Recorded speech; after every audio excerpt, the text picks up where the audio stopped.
Comece o dia bem informado com a equipe de jornalismo da Verde Vale FM. No ar, Jornal Verde Vale. 6h34. Olá, muito bom dia para você. Sexta-feira, 19 de janeiro do ano de 2024. Estamos começando pela Verde Vale FM, uma emissora do Sistema Verde Vale de Comunicação. Mais uma edição do Jornal Verde Vale. Mais uma vez comigo aqui na bancada da Liana Oliveira. Bom dia. Muito bom dia para você, Wesley. Bom dia para você também que acompanha o nosso Jornal Verde Vale aqui pela 103,7. O reloginho vai virando, agora 6h35. Confira agora os destaques das últimas 24 horas. Jornal Verde Vale. Enem dos concursos tem 900 vagas com salários de R$22.900. Brasileiros gastaram mais de 50 bilhões de reais em apostas online em 2023. Preço da soja no Brasil não reage nem com altas de Chicago e do dólar. TSE recebe até hoje sugestões sobre regras para eleições municipais. ProUni 2024 aumenta vagas para os cursos de Direito e Medicina. Mais de 103 mil novas carteiras de identificação nacional já foram emitidas em Goiás. Os detalhes destas e outras notícias você vai conferir a partir de agora aqui no Jornal Verde Vale. A notícia em primeira mão. Jornal Verde Vale. Jornal Verde Vale. Verde Vale. Notícias do Brasil. 6h36. Uma ótima manhã de sexta-feira para você que a partir de agora passa a sintonizar mais uma edição do Jornal Verde Vale. E chegou a hora. Hoje, sexta-feira, serão abertas as inscrições para quem quer concorrer às mais de 6.400 vagas ofertadas no concurso público nacional unificado ou Enem dos concursos. Na semana passada, o governo federal lançou 8 editais para o concurso unificado. No total, os 21 órgãos da administração pública federal aderiram à iniciativa.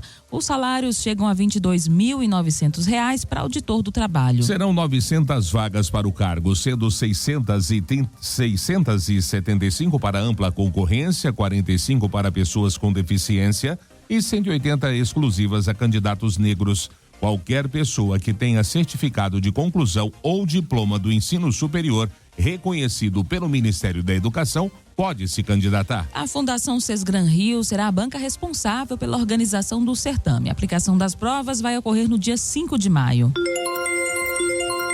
E os gastos de brasileiros com jogos e apostas online, as chamadas bets, atingiram cerca de 11,1 bilhões de dólares entre janeiro e novembro do ano passado, o equivalente a 54 bilhões de reais.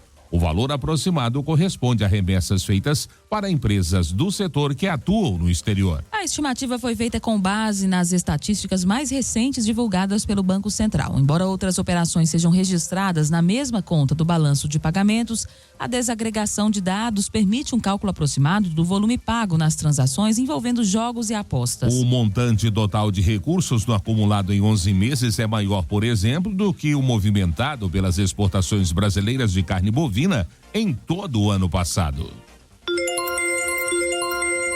E o Brasil passou de 1.600.000 casos de dengue. Como se proteger? Confira nessa matéria de Alexandre Figueiredo. Dados divulgados pelo Ministério da Saúde em dezembro apontam que o Brasil atingiu a marca de 1.600.000 casos de dengue no ano passado, um aumento de 15,8% em relação a 2022. E a chegada do verão, estação marcada por altas temperaturas e maior incidência de chuvas em todo o país, aumenta as chances de proliferação do mosquito transmissor da dengue. Médico infectologista, professor da Universidade Federal do Rio Grande do Norte e consultor para arboviroses da Organização Pan-Americana de Saúde, a OPAS, Kleber Luz destaca que é preciso, além da conscientização, uma ação contínua das autoridades para evitar a visita indesejada do Aedes aegypti.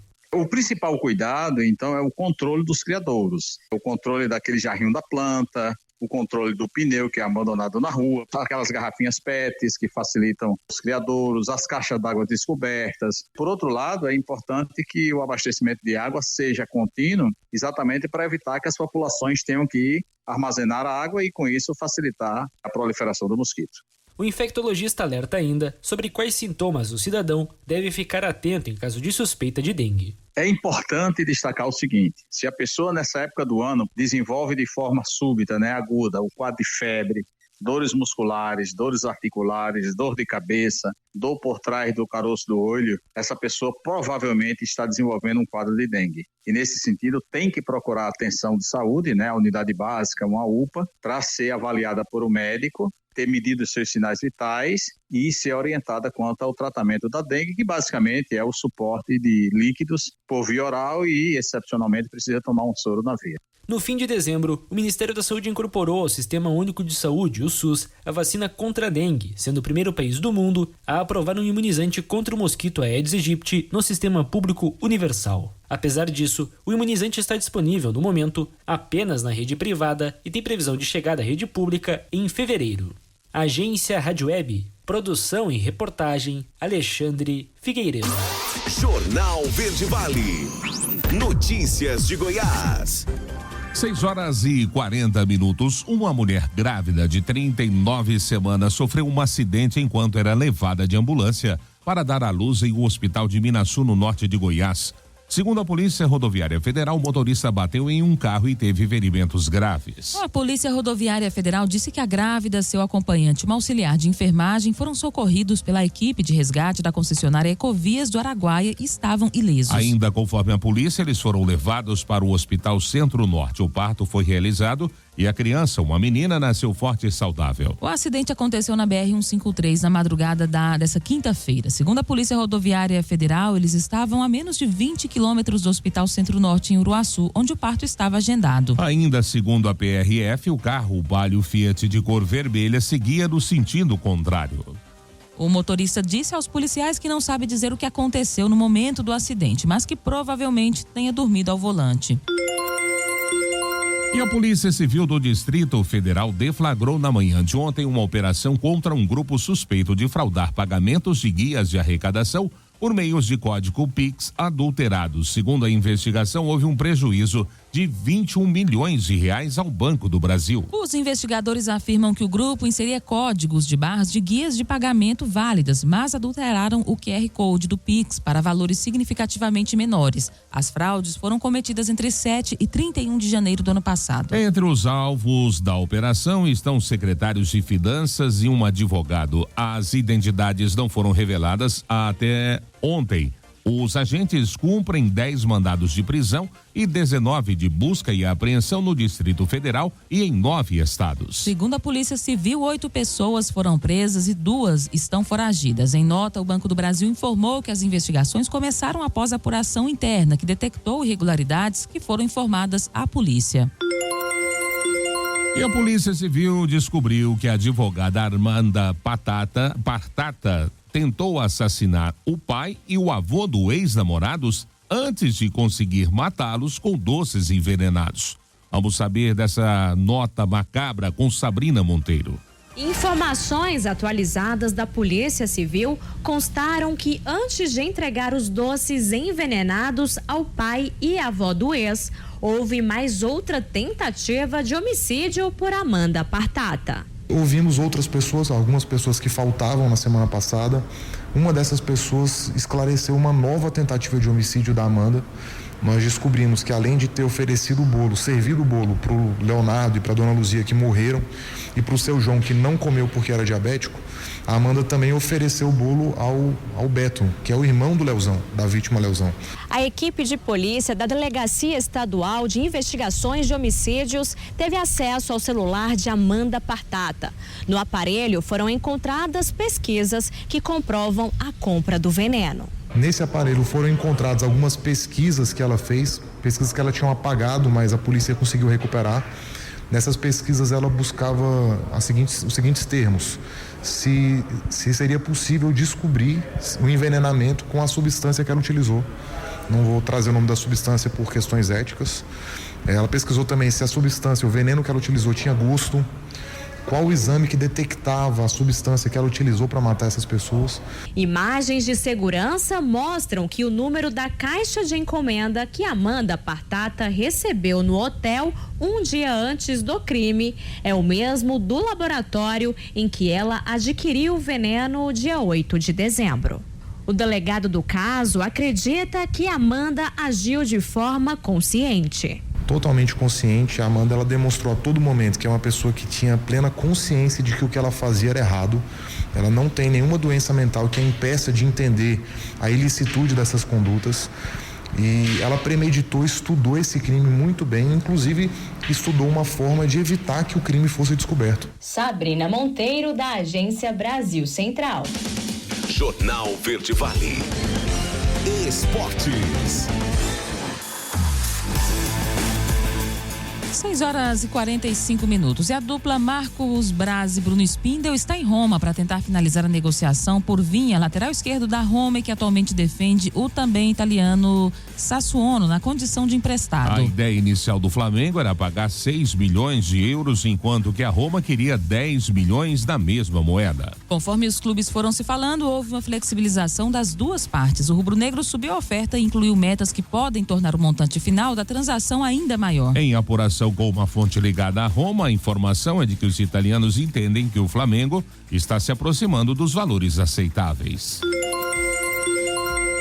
E a saída ou não de André para a Europa pode ter um fim em breve. De acordo com o jornalista Ben Jacobs, o Fluminense recebeu uma oferta de 30 milhões de libras, cerca de 187 milhões de reais na cotação atual, além de 5 milhões de libras em bônus pelo volante. O jogador, inclusive, já teria um acordo com o clube inglês. Desde julho do ano passado, o interesse de diversos clubes europeus pelo volante do Fluminense era noticiado. O Liverpool chegou a enviar uma oferta ao clube carioca considerada tentadora. No entanto, o clube e o jogador entraram em acordo para assegurar a venda, a fim de buscar o título da Libertadores, e após isso, assim que uma proposta considerada justa por André fosse recebida, a venda seria selada.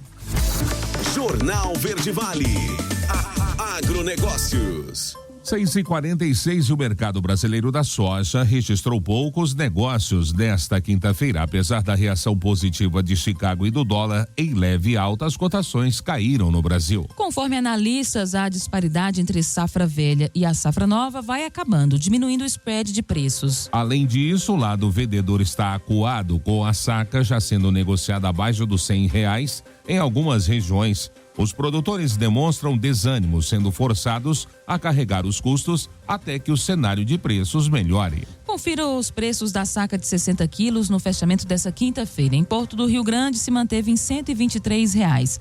Porto de Paranaguá desvalorizou de R$122 para R$121. Rondonópolis seguiu em R$109. Dourados estabilizou em R$104 e Rio Verde permaneceu em R$105. A notícia em primeira mão. Jornal Verde Vale. Jornal Verde Vale. Verde Vale. Notícias do Brasil. 7h04 agora, já de volta com o segundo bloco do Jornal Verde Vale dessa sexta-feira. O Tribunal Superior Eleitoral recebe até hoje sugestões sobre regras que vão valer para as eleições municipais de outubro. Ao todo, são 10 temas sob consulta que devem ser regulados por resoluções eleitorais a serem votadas pelos ministros da Corte. Entre os assuntos mais sensíveis em discussão está a regulamentação do uso da inteligência artificial no contexto das eleições. Um dos objetivos é evitar a circulação de montagens de imagens e vozes produzidas por aplicativos de inteligência artificial para manipular declarações falsas de candidatos e autoridades envolvidas com a organização do pleito. No portal do TSE, os interessados podem encontrar a minuta da resolução sobre propaganda eleitoral, que trata da inteligência artificial, e também sobre mais 9 temas, que incluem propaganda eleitoral, pesquisas eleitorais, prestação de contas, auditoria do processo eleitoral e ilícitos eleitorais, entre outros. Qualquer pessoa física ou jurídica pode enviar contribuições sobre as regras eleitorais ao TSE por meio do formulário eletrônico. Após receber as sugestões, a Corte vai realizar uma série de audiências públicas para expor e discutir possíveis alterações nas minutas da resolução. As audiências públicas serão realizadas de 23 a 25 de janeiro, na sede do TSE em Brasília, sob comando da ministra Carmen Lúcia. E o primeiro edital de 2024 do programa Universidade para Todos, o ProUni, aumentou o número de vagas para os cursos de graduação em Direito e Medicina. O edital geral do processo seletivo referente ao primeiro semestre desse ano foi publicado na quarta-feira. O programa federal concede bolsas a estudantes de baixa renda em instituições privadas de ensino superior. O aumento de vagas desses dois cursos foi autorizado em dezembro passado, com o objetivo de acomodar mais bolsistas do ProUni nas vagas dos dois cursos de graduação em todo o país. O período de inscrição para o programa vai de 29 de janeiro a 1º de fevereiro, pelo Portal Único de Acesso ao Ensino Superior. A divulgação do resultado vai ocorrer em 2 chamadas, sendo a primeira no dia 6 de fevereiro e a segunda no dia 27 do mesmo mês. De acordo ainda com o Ministério da Educação, a consulta às informações detalhadas da oferta de bolsas por curso, turno, instituição e local de oferta está prevista para ser publicada na página do ProUni na sexta-feira. E quase 30% dos consumidores usam o nome de terceiros para fazer compras. Priscila Mendes é quem traz os detalhes. Nos últimos tempos, tem aumentado o número de consumidores que têm utilizado nomes de outras pessoas emprestados para realizar compras. O acesso ao crédito é um grande desafio no país, de acordo com pesquisa realizada pela CNDL, Confederação Nacional de Dirigentes Lojistas, e pelo SPC Brasil, Serviço de Proteção ao Crédito.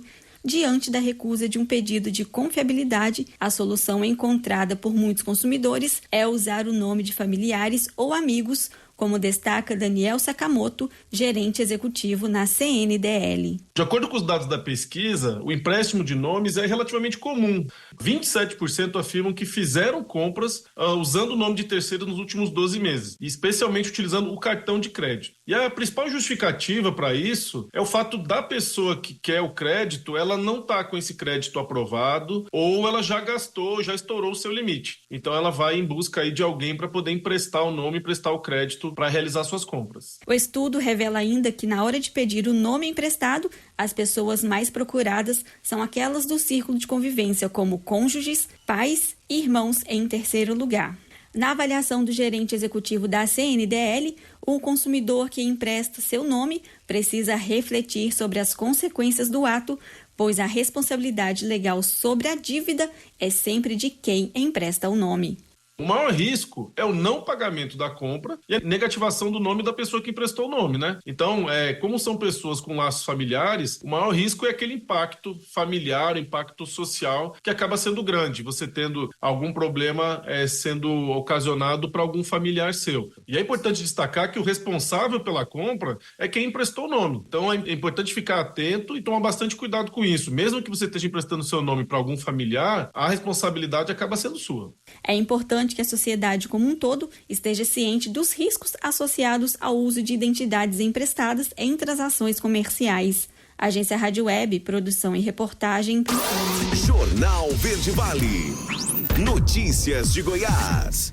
7h08. E o governo de Goiás já emitiu mais de 103 mil unidades da nova carteira de identidade nacional, documento que gradativamente substituirá o registro geral aqui no estado. Esse serviço segue um padrão nacional e destaca Goiás como um dos primeiros estados a adotar a inovação. A troca do documento antigo está disponível nas unidades do VaptVupt e prefeituras conveniadas com a Secretaria de Segurança Pública. A emissão é realizada pela Superintendência de Identificação Humana da Polícia Civil, promovendo agilidade e eficiência do processo. Com a implementação dessa mudança, o CPF passa a ser o número único de identificação dos cidadãos nos 27 estados brasileiros. Goiás, iniciando o serviço em agosto de 2022 para a emissão da primeira via, antecipou a transição estipulada, que era até o dia 11 de janeiro desse ano, conforme determinação nacional.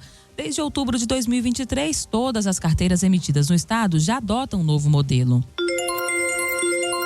E um homem de 40 anos foi preso nesta semana ao tentar fazer um empréstimo com documentos falsos em Bela Vista de Goiás. O caso foi descoberto após funcionários de um banco denunciarem o ocorrido. Conforme relato da Polícia Civil, o homem foi até uma agência bancária para abrir uma conta e realizar o empréstimo. Na ocasião, o suspeito usou um documento em que constava a idade que destoava da aparência dele. Desconfiados, os funcionários acionaram a 2ª Delegacia Regional de Polícia. Os policiais abordaram o suspeito e encontraram um documento de identificação que identificava que ele possuía 62 anos, Mas, segundo a equipe, a documentação não coincidia com a realidade. Durante a entrevista preliminar, o homem apresentou informações inconsistentes. Dessa forma, ele foi conduzido para a unidade policial. Em continuidade das diligências, verificou-se que o autuado, aliás, agia com ao menos outras 2 pessoas, as quais lhe aguardavam do lado de fora da agência. Após pesquisas nos sistemas policiais, foi constatado que o autuado possui outros registros policiais por crimes similares. As investigações seguem no intuito de descobrir os crimes cometidos pelo grupo. 7:11, pesquisa do Procon mostra grande variação de preços de frutas e verduras em estabelecimentos comerciais.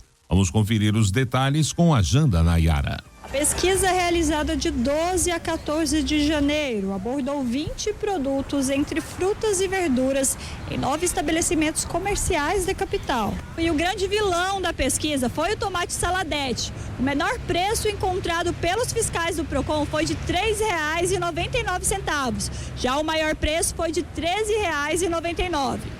O jiló teve uma variação de 182%, podendo ser encontrado de R$ 5,99 a R$ 16,90. O preço do quiabo variou 150%, custando de R$ 7,99 a R$ 19,99. A cenoura teve variação de 140%, de R$ 4,99 a R$ 11,99. De acordo com a pesquisa, se o consumidor realizar a compra desses produtos pelo menor preço, pagará R$ 26,95.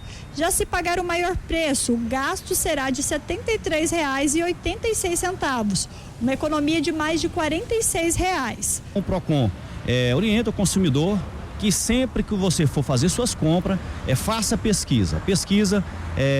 Você fazendo ela, você vai estar fazendo economia e comprando também produto com qualidade. As 5 maiores variações das frutas estão entre 143% a 99%.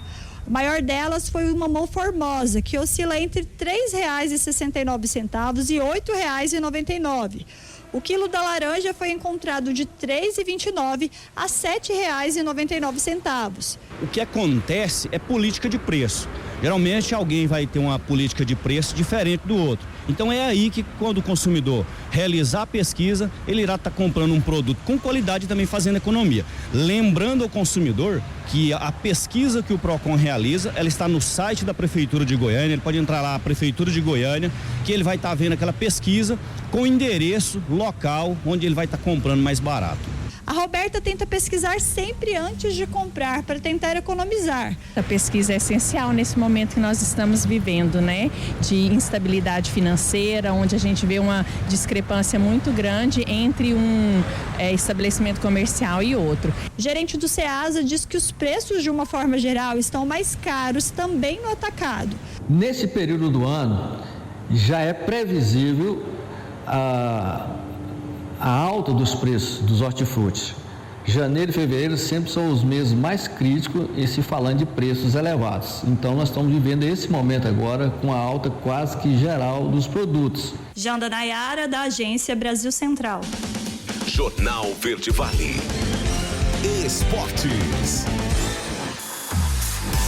7h14 agora. E ídolo do Flamengo e um dos grandes nomes da história do futebol nacional, Zico pode voltar ao cargo de coordenador da seleção brasileira. Segundo uma informação do jornal espanhol Sport, o ex-jogador de 70 anos está sendo cogitado por Edinaldo Rodrigues, o presidente da CBF, para trabalhar ao lado do treinador Dorival Júnior, anunciado no cargo na semana passada. Na Copa do Mundo de 1998, quando o Brasil foi vice-campeão para a França, Zico trabalhou na comissão técnica de Zagallo, que faleceu no início desse ano. Desde 2018, Zico tem atuado como diretor técnico no Kashima Antlers, clube japonês onde atuou no fim da carreira como jogador. Segundo publicação, seu perfil carismático é um atrativo para que assuma o cargo, vago desde a saída de Juninho Paulista no fim da Copa de 2022 no Catar. Desgastada, a CBF quer consertar a sua imagem com o torcedor brasileiro e reaproximá-lo, como ficou exposto na coletiva de apresentação de Dorival Júnior. Jornal Verde Vale. A Agronegócios. 7h15. O mercado físico do boi gordo registrou preços estáveis nessa quinta-feira. Segundo o analista da consultoria Safras e Mercado, Fernando Henrique Iglesias, após a queda das indicações, os frigoríficos de São Paulo têm conseguido realizar compras, mantendo escalas de abate confortáveis. Em Mato Grosso, os preços ainda estão firmes, com potencial para alguma alta em meio à boa demanda por animais padrão China. Preços do boi terminados nesta quinta-feira. São Paulo, R$245 arroba. Em Goiânia, R$235. Em Uberaba, Minas Gerais, 250. Em Dourados, Mato Grosso, a arroba foi comercializada a R$236. E em Cuiabá, R$210. Jornal Verde Vale. Verde Vale. Notícias do Brasil. 7h15. 7h15. O Brasil registrou uma alta de 6% em área queimada de janeiro a dezembro de 2023, na comparação com o mesmo período do ano passado. O país perdeu mais de 17 milhões de hectares em um ano para o fogo, o índice que supera o território do Acre. Os dados foram divulgados pelo MAP Biomas Fogo nessa quinta-feira. Segundo o MAP Biomas, o Brasil registrou um pico nas queimadas entre setembro e outubro do ano passado, quando 4 milhões de hectares foram atingidos pelo fogo a cada mês. Vale destacar também que dezembro registrou 1.600.000 hectares atingidos pelo fogo, um recorde se comparado a dezembro dos anos anteriores, desde 2019. O levantamento realizado pelo Mapa Biomas mostra que a Amazônia foi o bioma mais afetado pelo fogo, com mais de 1.300.000 hectares queimados em dezembro do ano passado, um aumento de 463% em relação ao mês do ano anterior. Ana Alencar, a diretora de ciência do Instituto de Pesquisa Ambiental da Amazônia e coordenadora do MAP Biomas Fogo, destaca que o aumento das queimadas em 2023 sofreu influência direta do fenômeno climático El Niño, responsável pelo aquecimento das águas do Oceano Pacífico. 61% dos brasileiros acreditam que vão ter que se mudar devido às alterações do clima. Vamos conferir com a Fabíola Otran. A maioria dos brasileiros acha que vai ter que se deslocar nos próximos anos por causa da mudança climática. É o que aponta um levantamento feito pela Ipsos para a Conferência das Nações Unidas sobre a Mudança de Clima. Do total de entrevistados, 61% acreditam que vão ter que deixar a casa onde moram nos próximos 25 anos devido a alterações climáticas. O Brasil é o segundo no ranking com essa percepção. Em todo o mundo, 57% das pessoas afirmaram que as mudanças climáticas já têm um efeito severo nas regiões em que vivem. Já 43% discordam. No Brasil, esse número é ainda maior.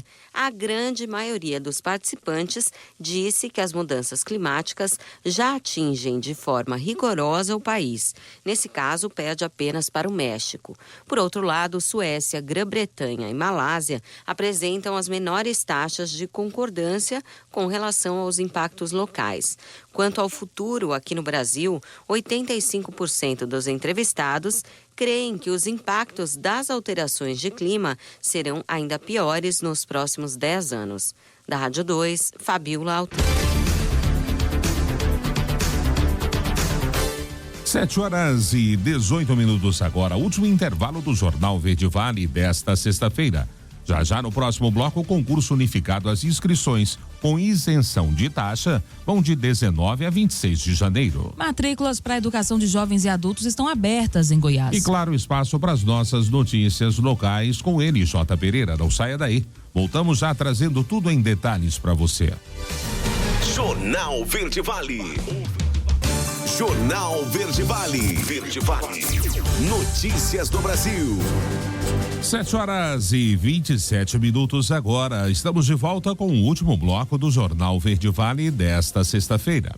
Olha, candidatos que desejam solicitar a isenção de taxa de inscrição do concurso público nacional unificado deverão ficar atentos ao período de inscrição, que será menor ao dos candidatos pagantes. O valor é de R$60 para vagas do nível médio e 90 para nível superior. Os candidatos deverão solicitar a isenção e comprovar os requisitos no momento da inscrição, de 19 a 26 de janeiro, na página do Concurso Público Nacional Unificado. Esse concurso é um modelo inovador de seleção de servidores públicos criado pelo Ministério da Gestão e da Inovação em Serviços Públicos. Para quem não for solicitar a isenção, as inscrições vão de 19 de janeiro a 9 de fevereiro. Nessa semana, o Ministério da Gestão e da Inovação em Serviços Públicos publicou as regras do certame. Ao todo, a seleção oferece 6.600 vagas para 21 órgãos federais. E a lei que proíbe o transporte, comercialização e armazenamento de peixes em rios de Mato Grosso por 5 anos já está em vigor no estado. No entanto, como continua valendo o período do defeso da Piracema, as fiscalizações nos rios e rodovias mato-grossenses serão realizadas a partir do dia 2 de fevereiro. Com a proibição, a pesca do estado será permitida somente nas modalidades pesque e solte, captura de peixes às margens dos rios para consumo no local e captura para subsistência. Estão proibidas a pesca profissional artesanal e a pesca como profissão. Segundo o secretário adjunto executivo da Secretaria de Meio Ambiente de Mato Grosso e presidente do Conselho Estadual da Pesca, Alex Marega, a medida é necessária devido à redução dos estoques pesqueiros de várias espécies nativas no estado. 7h29, mais da metade dos brasileiros pretende mudar de emprego. Salário melhor e realização pessoal acabam motivando. Milena Abreu é quem traz os detalhes. Ano novo, vida nova, emprego novo. Esse é o desejo de mais da metade dos brasileiros. Pelo menos é o que aponta o Índice de Confiança Robert Half, um estudo que revela as perspectivas de contratação e expectativas atuais do mercado de trabalho e para os próximos 6 meses. De acordo com o estudo, entre os que pretendem mudar, 64% querem trocar de empresa, mas não de área de atuação. E 36% pretendem explorar um novo campo, setor ou uma nova profissão. Entre as principais razões que motivam o desejo de um novo emprego estão a busca por salário mais alto, querer enfrentar novos desafios, a realização pessoal e um desejo de melhor qualidade de vida. Se você está empregado e faz parte da parcela de brasileiros que pretende mudar de emprego, algumas dicas de especialistas podem ajudar. A primeira delas é elaborar um plano, fazendo uma lista de possíveis cargos, setores e empresas que você gostaria de trabalhar. Tenha em mãos o seu currículo atualizado e explore a sua rede de contatos para ajudar na busca por novas oportunidades. Não esqueça de ser discreto em relação ao desejo de mudar no seu local de trabalho atual. E é fundamental também manter seu bom desempenho até fazer a mudança. Da Rádio 2, Milena Abreu. Jornal Verde Vale. Notícias de Goiás. 7h31. As matrículas para a educação de jovens e adultos na rede pública estadual de ensino para o ano letivo de 2024 estão abertas. Interessados devem dirigir-se pessoalmente às unidades escolares que oferecem essa modalidade e solicitar a sua vaga. Para verificar quais escolas oferecem a EJA nos formatos presencial e online, acesse o site da Secretaria Estadual de Educação. A modalidade é para jovens com mais de 15 anos, ensino fundamental, e 18 anos, ensino médio, com o objetivo de proporcionar acesso à educação para aqueles que não tiveram a oportunidade de concluir as etapas da educação básica na idade apropriada. Os interessados têm a opção de estudar presencialmente ou à distância por meio do EJATEC. No total, 44 escolas oferecem vagas presenciais para o ensino fundamental e 167 para o ensino médio. O governo de Goiás vai lançar ainda nesse ano o programa Cidadão Tech, que tem como objetivo expandir a inclusão digital no estado. Em entrevista, o secretário de Ciência, Tecnologia e Inovação de Goiás, José Frederico, mencionou a iniciativa. A ideia é dar um banho de tecnologia. Vamos começar com o público idoso. Eles são as maiores vítimas de golpes pela internet, manipulados pela dificuldade de lidar justamente com a tecnologia. A previsão é de que o programa seja lançado em 2024, foi o que afirmou o secretário. Segundo o titular da pasta, a prioridade do governador Ronaldo Caiado é alinhar competitividade, inclusão social e sustentabilidade aos avanços tecnológicos. Para isso foram desenvolvidos os programas Sucatec, as escolas do futuro e os laboratórios START, destinados para crianças menos favorecidas terem o primeiro contato com a tecnologia. E o Detran recolhe carcaças e veículos abandonados. Confira detalhes dessa operação com Lucas Xavier. Para liberar os espaços públicos tomados por carcaças e veículos abandonados, o Detran Goiás lançou a Operação Patrulha Detran. A ação também tem o objetivo de contribuir nos cuidados com a saúde pública, já que as sucatas e veículos abandonados podem atrair doenças por causa da sujeira acumulada, bem como mosquitos da dengue. A patrulha começou em caráter experimental em Crixás, a 324 quilômetros de Goiânia, com a retirada de 20 carcaças abandonadas em uma praça da cidade. Neste primeiro momento, a iniciativa terá caráter educativo. A ideia é orientar os empresários e proprietários dos veículos sobre a necessidade de desobstruir as vias públicas, fornecendo um prazo de 24 horas para corrigir as irregularidades. Caso haja recusa, o Detran vai autuar o proprietário e a imediata remoção ao pátio público. Em seguida, será aberto um processo administrativo, tanto para a pessoa física como para a jurídica, gerando multas que podem variar de R$2.000 a R$5.000. Para a implementação da patrulha, o Detran reservou viatura caracterizada, guincho e pátio. Os veículos e carcaças não regularizados após a apreensão poderão ir a leilão. Caso o cidadão identifique um veículo ou carcaça abandonada, pode entrar em contato com a patrulha Detran pelo número 154, que enviará uma viatura caracterizada para avaliar a situação. De Goiânia, Lucas Xavier, da agência Cora de Notícias. Jornal Verde Vale. Esportes. 7h34 agora. E o Atlético Goianiense foi até o Centro Esportivo João Vilela nesta quinta-feira duelar contra o Morrinhos na estreia do Campeonato Goiano. Mesmo em um jogo equilibrado e complicado para o Dragão, o time campineiro conseguiu vencer o duelo pelo placar de 1-0. O gol foi marcado por Shailon de pênalti. Com a vitória, o Atlético Goianiense soma 3 pontos e fica na parte de cima da tabela do estadual. O Dragão agora volta a campo no próximo domingo no clássico diante do Goiás. O duelo será às 16 horas do estádio Antônio Ascioli. Já o Morrinhos irá até o Divino Garcia Rosa duelar contra o Goiatuba. E o Goiás estreou com vitória no Goianão e com emoção. Na noite de ontem, venceu o Goiânia em casa por 1-0. O único gol da partida marcado foi por Breno Herculano. Guilherme ainda foi expulso pelo lado alvinegro. Jornal Verde Vale. Agronegócios. 7h35 e a quinta-feira chegou ao seu final com os preços futuros do milho, contabilizando movimentações negativas na Bolsa Brasileira. As principais cotações recuaram até 1,7% e flutuaram na faixa de R$ 63,75 a R$ 66,70. O vencimento março 24 foi cotado a R$ 66,70, com desvalorização de 1,77%. O maio 24 valeu $65,72, uma baixa de 1,02%. Julho 24 foi negociado por R$ 65,23, com perda de 0,41%. E o setembro 24 teve o valor de R$ 63,75, uma queda de 0,23%. O analista de mercado da Brandalize Consult, Vlamir Brandalize, aponta que a Bolsa Brasileira continua com o mercado em queda diante da acomodação da chegada da safra de verão, mesmo diante de uma indefinição sobre a safrinha.